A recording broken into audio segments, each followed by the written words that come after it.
আসসালামু আলাইকুম। 3S টেইলরে আপনাদেরকে স্বাগতম। আগের ভিডিওটিতে আমরা দেখেছিলাম 46 সাইজ বডির কামিজ কাটিং। আজকে আমরা দেখব এর সেলাই। ভিডিওটি না টেনে অবশ্যই মনোযোগ সহকারে দেখতে থাকুন, তাহলে সব সাইজের কামিজ কিন্তু সেলাতে পারবেন আশা করছি। প্রথমে গলার বক্রমগুলো সেলাই করে মাঝ বরাবর কাট দিয়ে নিলাম, এতে সহজে গলা সমানভাবে বসানো যাবে।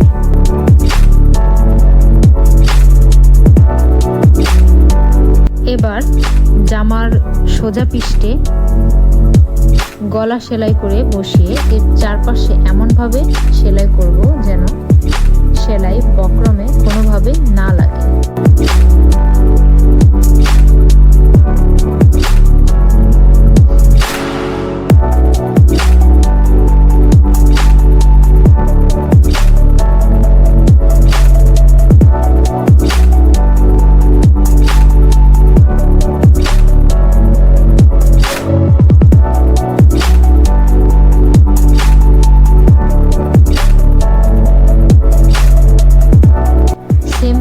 ব্যাক পার্টের গলা সেলাই করব।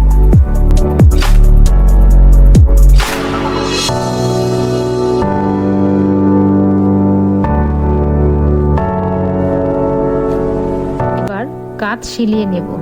সেলাই করার সময় খেয়াল রাখতে হবে উভয় পার্ট যেন সমান বরাবর থাকে, নয়তো কামিজ সেলাই করা সুন্দর হবে না।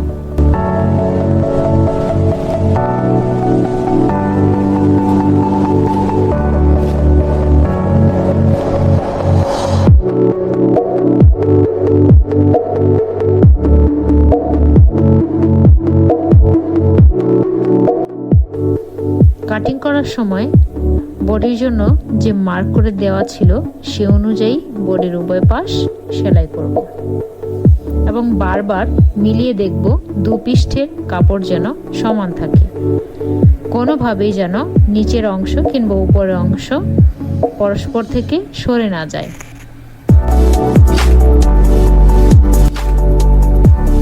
এবার কামিজের ফাড়ার অংশ সেলাই করব। এই অংশটাই আমাদের অনেক সময় বাঁকা হয়ে যায়, কখনো কখনো কামিজ গায়ে দিলে সাইডের কাপড়টা মুচড়ে থাকে। খেয়াল করে দেখবেন আমি যখন সাইডের কাপড় ভাঁজ করেছি তখন জাস্ট আলতো হাতে প্রতিটা জায়গা সমান ভাঁজ করেছি, কোনো অংশে টেনে টেনে ভাঁজ করে সেলাই করি।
হাতা সেলাই করব। জামার কাপড় উল্টে নেব, হাতার কাপড়টাও উল্টে নেব। যে অংশে দুটোর তালপাট আছে সে অংশ দুটো আর্মহোল মেপে সুন্দর করে মার্ক করে হাতার কাপড় সেলাই করে নেব।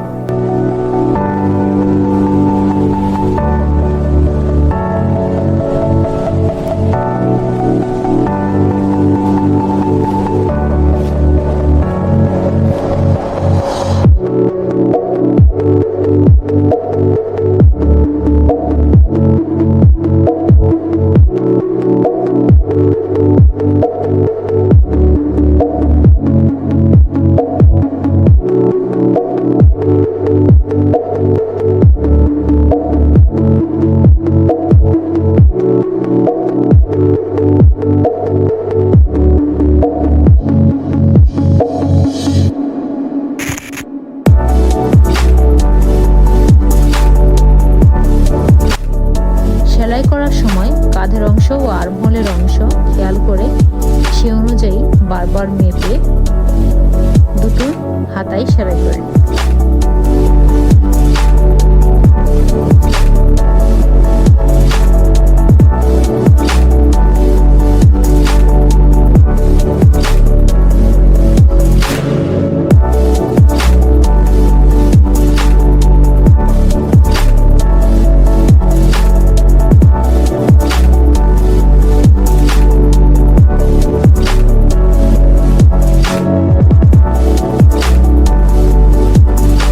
গলার অংশ সবসময় হাতে তোরপাই করলেই দেখতে কিন্তু বেশ ভালো লাগে, জামার গলাটাও সুন্দরভাবে বসে থাকে।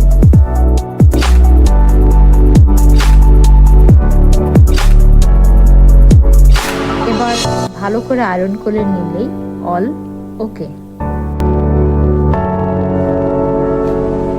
ভিডিওটি দেখার জন্য আপনাদেরকে অসংখ্য ধন্যবাদ।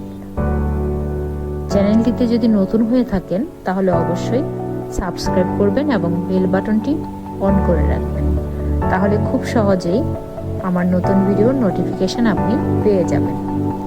দেখা হচ্ছে আগামী পর্বে নতুন কোনো প্রয়োজনীয় ভিডিও নিয়ে। সে পর্যন্ত ভালো থাকবেন। আসসালামু আলাইকুম।